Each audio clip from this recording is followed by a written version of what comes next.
को विस्तार से बताएंगे कि आने वाली मोहिनी एकादशी कब है, इसका शुभ मुहूर्त क्या है, पूजा और व्रत की सही विधि क्या होती है और इससे जुड़ी पौराणिक कथा क्या कहती है। यह एकादशी विशेष रूप से उन लोगों के लिए लाभकारी मानी गई है जो जीवन में बार बार आ रही कठिनाइयों से परेशान हैं, जिनके काम बनते बनते बिगड़ जाते हैं या जो लंबे समय से किसी एक ही समस्या से जूझ रहे हैं।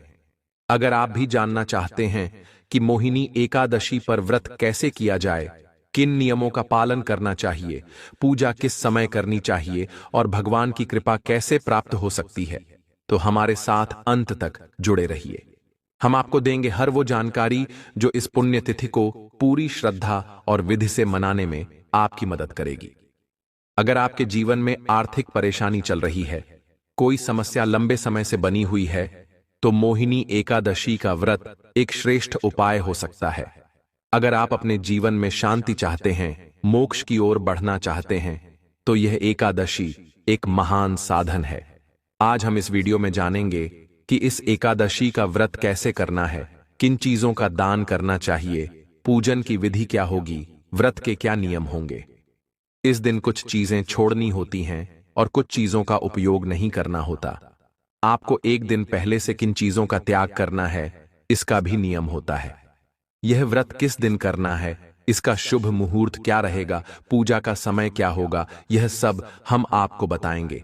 हम जो भी जानकारी देते हैं वह पंचांग और पुराणों के आधार पर होती है कि अगर यह वीडियो आपको थोड़ा भी उपयोगी लगे तो कृपया इसे एक बार लाइक।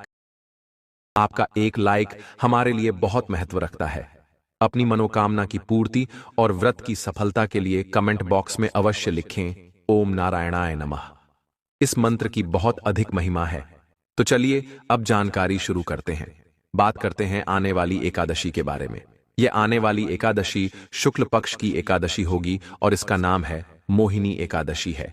यह एक ऐसी एकादशी है जो आपके जीवन से दुर्भाग्य को दूर कर सकती है। अगर हम पुराणों की बात करें तो उसमें जिस एकादशी का सबसे अधिक वर्णन मिलता है वह यही मोहिनी एकादशी है। इसे दुनिया की सबसे अधिक पुण्य देने वाली एकादशी बताया गया है। पुराणों में बताया गया है कि सबसे बड़ा दान कन्यादान होता है। हमारे सनातन धर्म में कन्यादान को सबसे श्रेष्ठ माना गया है। इसके द्वारा देवता, इंसान और पितर तीनों को तृप्त किया जा सकता है, इसलिए इसे महादान कहा गया है।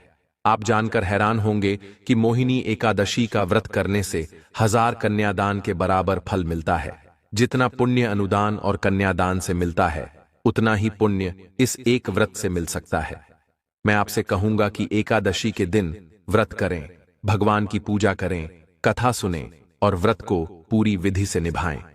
यह व्रत न केवल आपके इस जीवन की परेशानियों को दूर करेगा बल्कि परलोक में भी मददगार होगा। यह व्रत केवल मरने के बाद काम नहीं आता बल्कि इस दुनिया में भी इसका असर देखने को मिलता है। अगर आप विधिपूर्वक व्रत करेंगे तो आपका सौभाग्य जागेगा। जीवन की जो भी समस्याएं हैं, आर्थिक, शारीरिक, मानसिक, घर का क्लेश, लड़ाई झगड़े, कामकाज की दिक्कत, व्यापार या नौकरी की परेशानी, इन सब का समाधान इस व्रत में छिपा है। इस व्रत को पूरी श्रद्धा, विधि और नियमों के अनुसार करना चाहिए। इस मोहिनी एकादशी के कुछ नियम दूसरी एकादशियों से अलग होते हैं। ये नियम आपको बताए जाएंगे। मैं खुद से कुछ नहीं जोड़ रहा हूं। जो बातें पुराणों में लिखी हैं वही आप तक पहुंचा रहा हूं। अब बात करते हैं कि इस एकादशी की पूजा कैसे करनी है, इसके नियम क्या रहेंगे और यह व्रत कब करना है। जो लोग व्रत करना चाहते हैं उन्हें दशमी तिथि से ही कुछ चीजें छोड़ देनी चाहिए, जैसे कांसे के बर्तन में भोजन नहीं करना चाहिए। यह नियम व्रत के एक दिन पहले ही लागू हो जाता है। मांस आदि का सेवन तो बिल्कुल भी नहीं करना चाहिए। इसके अलावा मसूर की दाल, चने की दाल, हरी सब्जियां, चना और गोंडे का साग नहीं खाना चाहिए। मधु यानी शहद का भी प्रयोग नहीं करना चाहिए। अब आप पूछेंगे कि गुरुजी, शहद नहीं लेंगे तो पंचामृत कैसे बनाएंगे? तो आप पंचामृत में शहद की जगह गंगाजल मिला सकते हैं। दूसरी बात यह है कि दशमी तिथि को दूसरे का अन्न नहीं खाना चाहिए और 2 बार भोजन भी नहीं करना चाहिए। उस दिन केवल 1 बार भोजन करें और दोपहर के बाद कुछ भी न खाएं। और स्त्री संयोग यानी ब्रह्मचर्य का पालन भी आपको व्रत से एक दिन पहले ही शुरू कर देना चाहिए। यह जरूरी नियम है जिसका पालन मोहिनी एकादशी के व्रत में करना चाहिए। अब व्रत वाले दिन की बात करें तो इस दिन पान नहीं खाना चाहिए। अगर किसी को पान, गुटखा या तंबाकू खाने की आदत है तो उसे व्रत में इनसे पूरी तरह बचना चाहिए, क्योंकि यह व्रत को खराब कर देते हैं। दातून भी नहीं करना चाहिए। जो टूथपेस्ट या मंजन हम रोज इस्तेमाल करते हैं उसमें नमक या केमिकल होता है, इसलिए यह भी नहीं करना चाहिए। दूसरों की बुराई नहीं करनी चाहिए, किसी की चुगली नहीं करनी चाहिए और बुरे लोगों से बात तक नहीं करनी चाहिए। व्रत में क्रोध नहीं करना चाहिए और झूठ नहीं बोलना चाहिए। अगर भोजन की बात करें तो इस दिन सिर्फ फल खाना चाहिए। तेल, मसाले और नमक, ये तीनों चीजें पूरी तरह से त्यागनी चाहिए। ये वो चीजें हैं जिन्हें व्रत में नहीं लेना चाहिए। दशमी तिथि से ही इनका सेवन बंद कर देना चाहिए और एकादशी के दिन तो बिल्कुल भी नहीं। अब बात करते हैं एकादशी व्रत के पूजन की। व्रत वाले दिन व्यक्ति को सूरज निकलने से पहले उठ जाना चाहिए और अगर हो सके तो स्नान जरूर करना चाहिए। खासकर वैशाख माह में स्नान का बहुत बड़ा महत्व है। वैशाख महीने के स्नान का पुण्य इतना अधिक है कि यह कार्तिक स्नान से भी 1000 गुना ज्यादा बताया गया है, लेकिन बहुत कम लोग इसके बारे में जानते हैं। इसका कारण भगवान विष्णु का एक वचन है जो उन्होंने यमराज को दिया था। उन्होंने कहा था कि वैशाख मास का पुण्य साल के सभी महीनों में सबसे श्रेष्ठ है। अगर कोई कार्तिक मास को सबसे बड़ा मानता है तो वह गलतफहमी में है। हमने एक वीडियो में पद्म पुराण से इसका पूरा वर्णन निकाला है, जिसमें भगवान विष्णु खुद वैशाख माह की महिमा बताते हैं। लेकिन कलयुग में इस मास की जानकारी लोगों को बहुत कम है, इसलिए इसके बारे में जागरूकता नहीं है। अगर आपने इस वीडियो के जरिए इस महिमा को समझ लिया तो फिर आप इस मास को छोड़ नहीं पाएंगे। वैशाख मास में स्नान और दान का जो महत्व है वह अनमोल है। कहा गया है कि जब लोग इस मास में स्नान करने लगे तो यमराज खुद डर गए थे, क्योंकि जब पृथ्वी के लोग इस माह में स्नान करके पुण्य कमाने लगे तो नरक खाली होने लगा। यमलोक में कोई पापी नहीं मिल रहा था, क्योंकि लोग पाप धोकर मुक्त हो रहे थे। यमराज दुखी होकर भगवान विष्णु के पास पहुंचे और बोले, प्रभु, आपने ऐसा मास बना दिया है कि जो 7 पीढ़ियों से मेरे यहां पाप भोग रहे थे वे भी स्नान करके मुक्त हो गए। मेरा काम तो बंद ही हो गया। ये बहुत ही रोचक प्रसंग है, इसको अवश्य सुनिएगा। तो एकादशी वाले दिन आपको सूर्योदय से पहले उठ जाना है। उठने के बाद स्नान आदि करके सबसे पहले पूजा स्थान की सफाई करें और फिर वहां पूजा का सारा सामान इकट्ठा कर लें। अब आसन लगाकर बैठ जाइए। अब बात करते हैं कि पूजा में कौन कौन सी सामग्री चाहिए। ध्यान से नोट कर लीजिए। भगवान श्री हरि विष्णु की कोई प्रतिमा या तस्वीर होनी चाहिए, खासकर उनके माधव स्वरूप की। अगर आपके पास यह तस्वीर या मूर्ति हो तो बहुत अच्छा रहेगा, क्योंकि दोनों ही एकादशियों पर माधव रूप की पूजा की जाती है।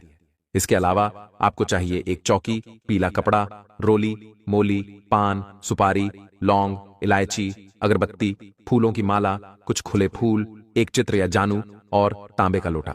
पंचामृत के लिए चाहिए कच्चा दूध, दही, घी, शहद और शक्कर। लेकिन एकादशी व्रत में शहद वर्जित है, इसलिए उसकी जगह आप गंगा जल का प्रयोग करें। सारी सामग्री पहले से ही एकत्र कर लें। अब तांबे का एक साफ लोटा लें, उसे पहले बच्चों से मांझवाएं और उसमें पहले गंगा जल भरें, फिर शुद्ध जल डालें। अब पूजा के लिए आसन लगाकर बैठ जाइए। पूजा की शुरुआत करने से पहले एक फूल लेकर उसे सारी सामग्री और पूजा स्थान पर रखें। इससे स्थान और सामग्री दोनों पवित्र हो जाएंगे। फिर जल के छींटे दें और मंत्र बोलें, जिससे पवित्रीकरण हो जाएगा। अब भगवान को विराजमान करने से पहले अपने हाथ पैर धो लें। सीधे हाथ से थोड़ा जल लेकर हाथ धो लीजिए और फिर भगवान की स्थापना कीजिए। चौकी पर पीला वस्त्र बिछाइए, फिर भगवान की तस्वीर या मूर्ति को वहां स्थापित कीजिए। स्थापना करते समय भाव से प्रार्थना कीजिए कि हे प्रभु, हे परमात्मा, हम आपको सादर आमंत्रित करते हैं। कृपया हमारे यहाँ पधारिए और इस पूजा में विराजमान हो जाइए। अब भगवान की तस्वीर को आसन देकर स्थापित कर दीजिए। जिनके पास चौकी नहीं है वे साफ सुथरी जगह पर भी भगवान की स्थापना कर सकते हैं। यदि किसी के पास कच्चा मकान है तब भी वहां सफाई करके भाव से भगवान को स्थापित किया जा सकता है। भगवान को भाव चाहिए, स्थान नहीं। यदि आप सच्चे मन से पूजा करते हैं तो चाहे सोने की चौकी हो या धरती हो, दोनों एक समान मानी जाती है। स्थापना के बाद दीपक सामने रखें। घी का दीपक जलाएं और उसके नीचे भी एक छोटा सा आसन जरूर रखें। दीपक को कभी सीधे धरती पर नहीं रखते, उसके नीचे आसन जरूर देना चाहिए। और धूप रखिएगा। अब आपको दीपक जलाना है और धूप भी जलाकर रखनी है। फिर व्रत का संकल्प लीजिए। संकल्प लेने के लिए अपने सीधे हाथ में जल लीजिए, साथ में एक सिक्का दक्षिणा के रूप में रखें। अब 3 बार बोलिए ओम श्री विष्णु, ओम श्री विष्णु, ओम श्री विष्णु। अब आप अपना नाम, अपना गोत्र, जिस स्थान पर आप बैठे हैं उसका मकान नंबर, क्षेत्र का नाम और शहर का नाम लीजिए। फिर बोलिए कि वैशाख मास की कृष्ण पक्ष की एकादशी के पुण्य तिथि पर मैं दीर्घायु, आरोग्य, सौभाग्य, सुख और संपत्ति की प्राप्ति के लिए एकादशी व्रत का संकल्प करता हूं। यह संकल्प भगवान विष्णु के चरणों में अर्पित करता हूं। फिर हाथ जोड़कर भगवान को प्रणाम कीजिए। अब भगवान का पूजन शुरू करें। भगवान के सामने एक कटोरी या थाली रखें जिसमें आप पूजा की सामग्री अर्पित करेंगे। सबसे पहले भगवान को पद्य और अर्घ्य अर्पित करेंगे। पद्य के रूप में 1 चम्मच जल अर्पित कीजिए और बोलिए ओम भूर्भुवः स्वः श्री माधवाय नमः पद्यम समर्पयामि। अर्घ्य के रूप में 1 और चम्मच जल अर्पित कीजिए। ओम भूर्भुवः स्वः नारायणाय नमः अर्घ्यम समर्पयामि। फिर आचमन कराइए। 1 चम्मच जल अर्पित कीजिए। ओम भूर्भुवः स्वः नमः आचमनीयम समर्पयामि। अब स्नान कराइए। पहले 1 चम्मच शुद्ध जल अर्पित कीजिए। जिनके पास प्रतिमा है वे केवल प्रतीक रूप में अर्पित करें। फिर पंचामृत स्नान कराइए।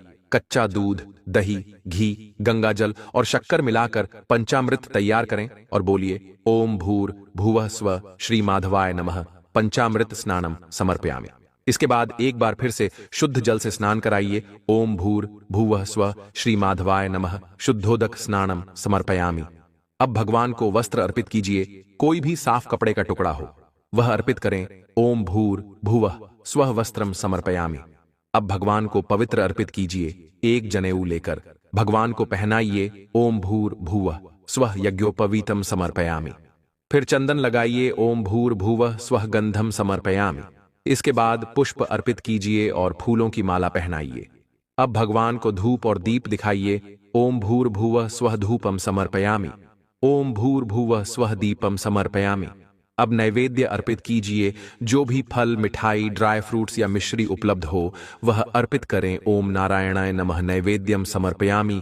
फिर आचमन के लिए 1 चम्मच जल अर्पित करें। ओम भूर्भुवः स्वः आचमनीयम समर्पयामि। अब भगवान को तांबूल अर्पित करें। 1 पान का पत्ता लेकर समर्पित कीजिए। उसमें 2 लौंग, 2 इलायची और 1 सुपारी रखिए और भगवान को अर्पित कीजिए। ओम भूर्भुवः स्वः नारायणाय नमः। अर्पण के बाद भगवान को प्रेम से दक्षिणा अर्पित कीजिए। ओम भूर्भुवः स्वः नारायणाय नमः शुभ दक्षिणा समर्पयामि। अब हाथ जोड़कर भगवान को नमस्कार कीजिए और प्रार्थना कीजिए, हे परमेश्वर, आज हमने एकादशी का यह पूजन किया है और हम व्रत कर रहे हैं। कृपया इस पूजा को स्वीकार करें और हमें व्रत को पूरी श्रद्धा से करने की शक्ति दें। अब आपको कथा सुननी है। हर एकादशी की अलग अलग कथा होती है, इसलिए सही कथा सुनना जरूरी है। साथ ही एकादशी के दिन विष्णु सहस्रनाम, नारायण कवच और कथा ये तीनों जरूर सुनें। फिर भगवान की आरती कीजिए और दिन को नियमों के अनुसार बिताइए। नियमों में